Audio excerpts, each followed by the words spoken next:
Yo, what's up, everybody? Welcome to the Association Podcast, episode 5, part 2 from our last episode that you saw. We talked about the youth, third and fourth, fifth, sixth, seventh, eighth, and freshmen. Well, now we got Brandon Huffman on to talk about high school. The first time we had Brandon Huffman on, he was in Hawaii. Second one, he's in Seattle. The third one, he's in Vegas, right? You're in Vegas? Mm-hmm. Another place. So we're getting a bunch of Huffs here on the Association Podcast. So long story short, it was a great tournament in the high school division. FSP beat KT Prep, which TB, you picked the championship, right? Just reversed, I guess. Yep. Braden Huffman, talk about I would have if I was allowed to make predictions, but using the Bruce Feldman, Kirk Hershey rule, I didn't. That's the thing, Huff. You're never wrong if you don't make a prediction, right? So you've got it down pat. You know how to do it. That's a bet move. Exactly. I'm just like other people that are in this industry that are never wrong. They'll just tell you about it. Many of those. Huff, let's talk about FSP and Heir, the two blue bloods out of Washington. Yeah, I thought, obviously Heir had a really good day on Saturday. Probably wasn't too pleased with how Sunday rolled out for them. I was really impressed with Jasiah Wagoner, as I usually am. I thought he was probably their best overall performer on Saturday in full play. They were missing Dorian Thomas on Saturday night. He had a basketball game, so the Oregon State commit wasn't able to be there. Then they got knocked out in the first play. I think their first bracket play game on Sunday, but a lot of bright spots there Saturday. I think Marquawn McCraney is going to be a kid that people need to get familiar with his name. He's a 2024 receiver at Highline High School. Not necessarily a traditional outpost for players, but I like what Marquawn brings to the table. FSP, Gabarri Johnson was the MVP of the tournament.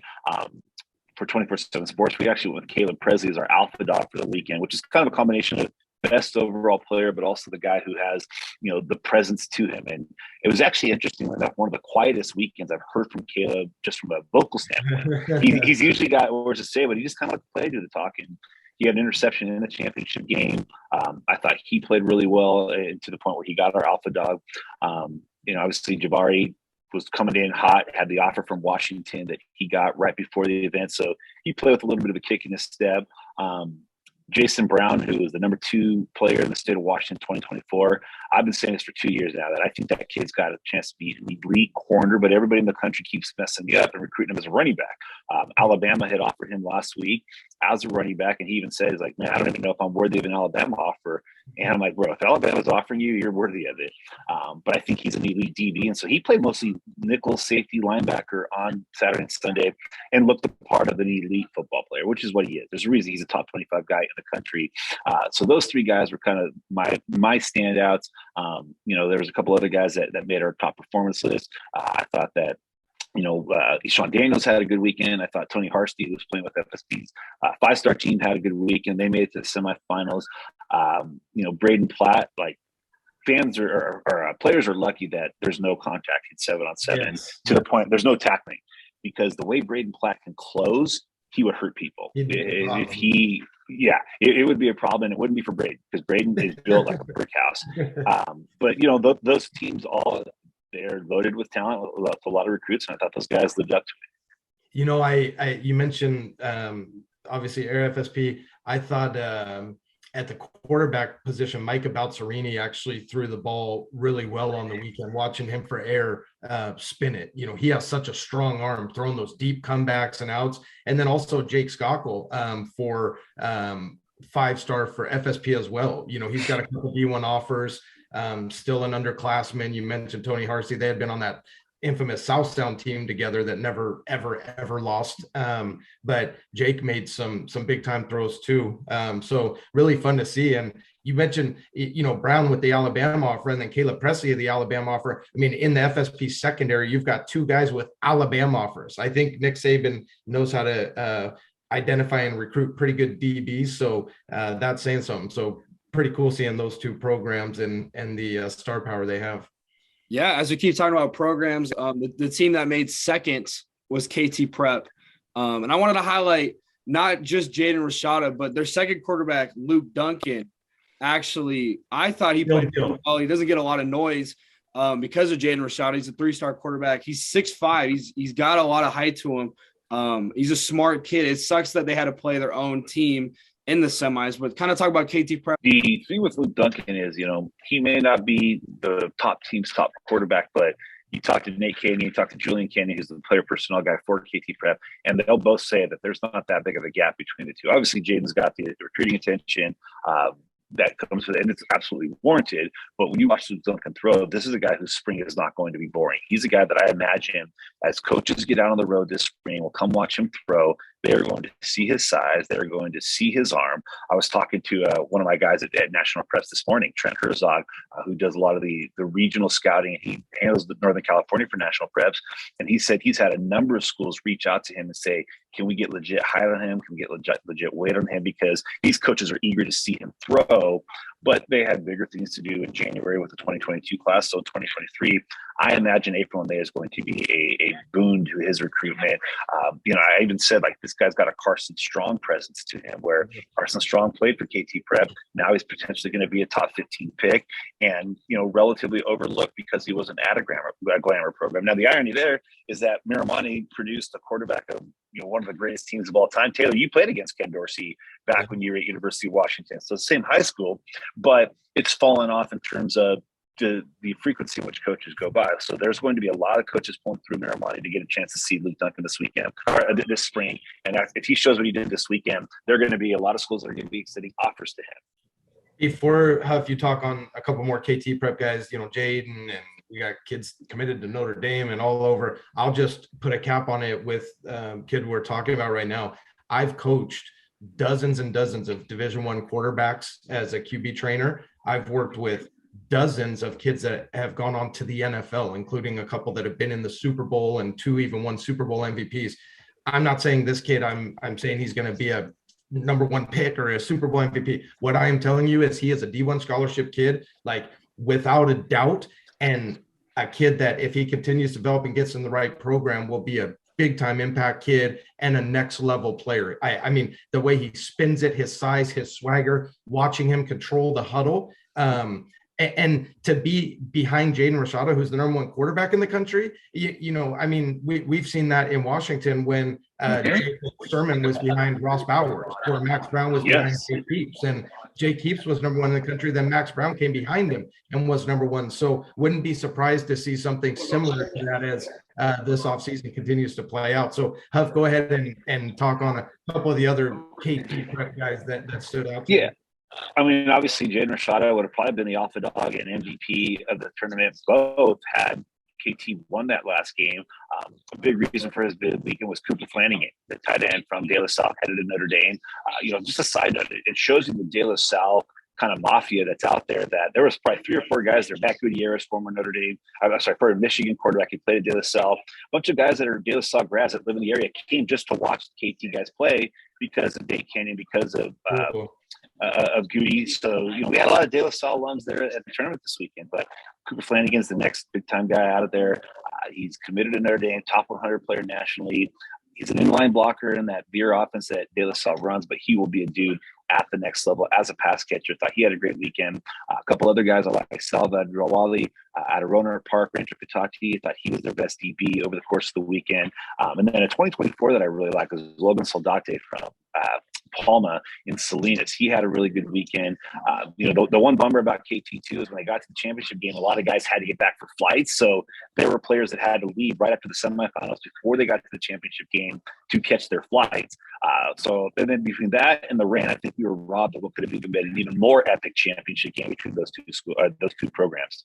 We might have to get a Blue Chip and KT Prep pool play game in our LA tournament, in our Battle of the Beach, going to get a rematch of fully loaded guns on both sides. I think the fans might be clamoring for that one. So KT Prep and Julian Kenyon and Nathan Kenyon, such an amazing job running that program. The families were great. The kids were disciplined. I mean, that's just anyone looking to get in the 7-on world. That's a program to emulate, to say, this is how you want to do it the right way, for the right reasons, helping all of the kids, the parents being respectful, because the program coordinators are was awesome having them up here in the Northwest. Glad I worked with UW for them to get over and see the junior day over there. So a lot of fun. And Jackson, I know we're talking about some of these kind of blue blood programs. Obviously, you're the featured guy here on the high school. Jackson and I did the youth, but when it comes to the top high school, no one really cares what I'm having to say. I think they care what Brandon Huffman has to say.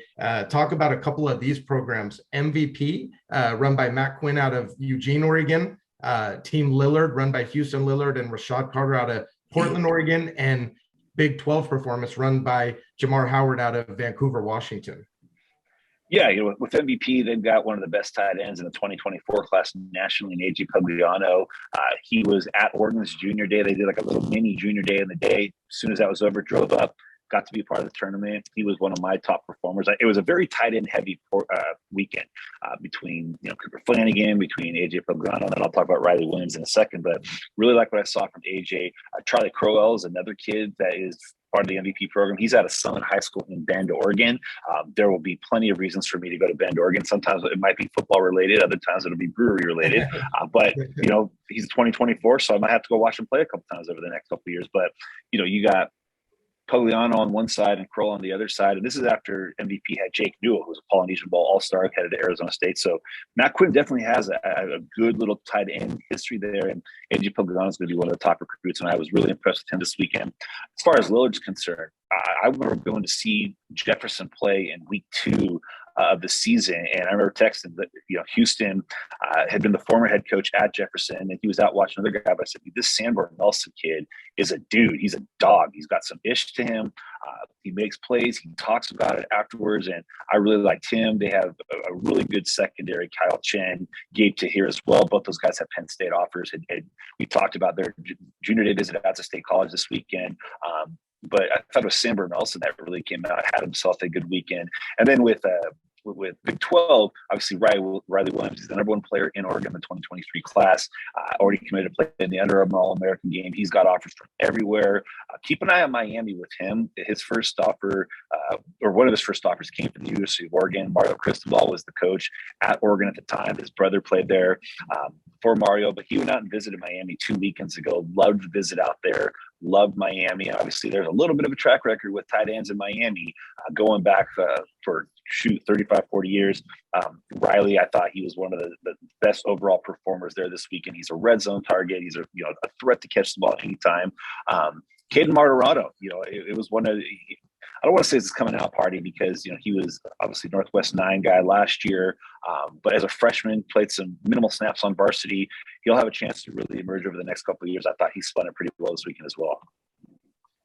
Oh, and two more names that I want to mention on MVP on Big 12. Jonathan Landry out of Evergreen High School in Vancouver. I thought he was their best DB. You'll never hear John talk. He doesn't talk at all. He's a quiet guy, but he goes and makes play. And then Jaden Moses, he's a kid out of Grant High School in Portland. He's more of a DN type. He's going to be a linebacker in college, but I was talking to Jamar before and I said, I just want to see him cover. I want to see his flexibility, his athleticism, his agility. Thought he played really well, real vocal leader of that defense. So a lot of bright spots for Big 12 as well. Obviously, we talked a lot about those top programs. There were, a bunch of others in the division. ICE out of Bellingham, Washington, run by Derek Watson. A couple teams. Fun seeing those kids compete. Immortals, Giovanni Hansbrough, bringing that Miami down south mindset. They looked the part, didn't they? Giovanni out in that pink tracksuit. I mean, you couldn't miss them. So they actually pulled out a couple upsets on the weekend and had a lot of talent, a lot of swag with them. GrindTime, run by Aaron Woods out of Portland, Oregon. That's a program that's building and they've got some talent. And I think over the course of the offseason, they're going to keep getting better and better. And you're going to see them start beating more people and some kids starting to emerge. Northwest Wolfpack out of Bellingham, Washington, run by Cody Oates. They've come down and early on in the season, Winter League in this tournament. They're competitive and playing better and better. And there's some kids that are starting to emerge that they've got some star power coming through there as well. 253 Elite, run by John Elliott, Luke Elliott at quarterback, had a really good weekend. And then Huff, I'll let you circle back on one kid out of Eastside Catholic with them that is a pretty good player, but I want to run through a couple other teams. Northwest Fusion, Dennis Sablin, kind of out of the Tacoma area. They're very talented, and I think as they mesh more, this was their first tournament together. They're going to keep getting better and better as they have done the last few years where they started out slow. By the end of the year, we're winning tournaments. NextLevel out of Olympia, Sean Ridley does a great job, has 6 programs through all age divisions. And I think the high school, it's the first year they've got a high school team. And so I think they're just kind of learning and developing and getting better and better. But the one team that there's always a team that stands out that was under the radar, Spartan Warriors. Now, this was a team, they went 3-1 Saturday in pool play. They were one of the top seeds, actually had a first round bye. This is the first tournament they've played together. All of their kids, but one are from Skyline High School. That is so rare nowadays. And a couple names that stood out: Michael Grimmer, the quarterback, threw 7 touchdowns and a pick on the weekend. JT Ware, Mike Roney, Grady Woodward, Jackson Manold, and Nate Fisher. All of those guys had a great weekend. And obviously when you're 3-1 on pool play and a top seed, guys are playing well. So look for that team to make some waves throughout the rest of the circuit. But Huff, to kind of finish out on the 253 Elite, you can mention a name that a lot of people are familiar with that's playing with them this year. Yeah, Unterrio Latin Henley, he was probably their star on Saturday. And I mean, the kid got offers from all over the country. He started out his freshman year at Eastside Catholic, played there, transferred to Washington High School in Tacoma, where a good chunk of the guys that were on 253 Elite all play. Luke Elliott, the quarterback there, was at Lakes to start out. He's now at Washington. And, Unterrio, there's a reason that he has offers from all over the country. Him and Jason Brown we're battling kind of in the early going of who was the best freshman in the state of California. Sorry, I'm a California at the heart. In the state of Washington in the 2024 class, JB got a little bit ahead of him, but don't sleep on Unterrio Latin Henley because he's got a chance to be another special player. The 2024 class in Washington is really strong, and Unterrio Latin Henley and Marquawn McCraney are 2 guys that I think could make a lot of noise. Other than the guys like Braden Platt and Jason Brown and Rashawn Clark, who've already started to make noise on the skill positions. Yeah, the high school division was a very competitive, star-studded division that I'm excited to see grow throughout the circuit. KT Prep FSP rematch in LA is one that I have marked on my calendar, and I'm excited to see that because there's going to be better weather most likely in LA. So I'm excited to see those teams square off again. But I appreciate you, Brandon Huffman and Taylor Barton, for coming on. Be sure to subscribe, stay up to date with all of our podcasts and all of our content coming your way.